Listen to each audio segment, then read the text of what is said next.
ప్రియుడిపై మోజుతో ఒక భార్య తన భర్తను చంపించేసింది. ప్రియుడిపై మోజుతో మరో భార్య తన భర్తను నిర్దాక్షిణ్యంగా చంపించేసిన ఘటన మహబూబాబాద్ జిల్లాలో చోటు చేసుకుంది. గుర్తుందా మీకు? 2 రోజుల క్రితం 3 పిల్లలను ప్రియుడిపై మోజుతో విషం పెట్టి చంపేసింది ఒక తల్లి. అంతకుముందు ప్రియుడిపై మోజుతో భర్తను చంపించేసిన భార్యల ఉదంతాలు చాలా వచ్చాయి. ఇప్పుడు మరో భార్య ప్రియుడిపై మోజుతో భర్తను గొడ్డళ్లతో నరికించేసిన ఘటన వెలుగు చూసింది. ఈ ఘటన మహబూబాబాద్ జిల్లాలో చోటు చేసుకుంది. హెల్త్ సూపర్వైజర్ పార్థసారథి హత్యకు కారణాలేంటో తెలిసాయి. హెల్త్ సూపర్వైజర్ పార్థసారథిని ఎవరో గొడ్డళ్లతో నరికి రోడ్డు పక్కన ఉన్న పొదల్లో పడేశారు. ఆయన మహబూబాబాద్లో హెల్త్ సూపర్వైజర్గా పనిచేస్తున్నారు. భద్రాచలం నుంచి మహబూబాబాద్కు వెళ్తున్న సమయంలో గుర్తు తెలియని వ్యక్తులు గొడ్డలతో నరికి చంపేయడంతో ఈ హత్య కలకలం రేపింది. ఆ తర్వాత పోలీసులు ఛాలెంజింగ్గా తీసుకొని హత్య గల కారణాలను వెతకడం మొదలుపెట్టారు. అనుమానం వచ్చిన ప్రతి ఒక్కరిని విచారించడం మొదలుపెట్టారు.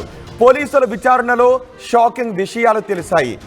హెల్త్ సూపర్వైజర్ పార్థసారథిని గొడ్డళ్లతో నిర్దాక్షిణ్యంగా చంపి ఆ పొదల్లో పడేసింది ఎవరో కాదు, తను కట్టుకున్న భార్య అని తెలియడంతో అందరూ కూడా ఒక్కసారిగా ఆశ్చర్యానికి గురయ్యారు. ఒక్కసారిగా ఆ భార్యను కఠినంగా శిక్షించాలి, ఆ భర్తను కఠినంగా శిక్షించాలి అని డిమాండ్ చేశారు. ఇక్కడ ప్రియుడి మోజులో ఉన్న భార్య భర్తను చంపడానికి ఏం చేసిందో తెలుసా? 5 లక్షల రూపాయలు సుపారీ ఇచ్చి కొంతమందిని నియమించి తన భర్తను అతి కిరాతకంగా చంపించేసింది స్వప్న అనే భార్య. దీనికి కారణం కేవలం ప్రియుడిపై మోజు. ఇటీవలి కాలంలో భార్యలపై అనుమానంతో భార్యలను చంపేస్తున్న భర్తలను చూస్తూ ఉన్నాం. గతంలో వరకట్నాల కోసం భార్యలను చంపేసిన భర్తలను చూసాం.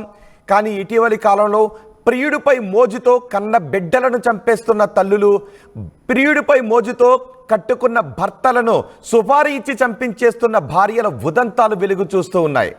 దీంతో సమాజం ఎటు వెళ్ళిపోతుంది, మానవ సంబంధాలు ఎటు వెళ్ళిపోతున్నాయి, ఎవరిని నమ్మాలి అనే పరిస్థితిపై ఒక ఆందోళన వ్యక్తమవుతుంది. ఇప్పుడు మీరు చూస్తున్న వ్యక్తి, ఆర్టీవీ స్క్రీన్పై చూస్తున్న వ్యక్తి ఏ కోసానా అనుకుని ఉండడు. తన కట్టుకున్న భార్య సుపారీ ఇచ్చి ప్రియుడిపై మోజుతో తనను చంపించేస్తుంది అని ఎక్కడా కూడా అనుకుని ఉండడు. కానీ అతని జీవితంలో అదే చోటు చేసుకుంది.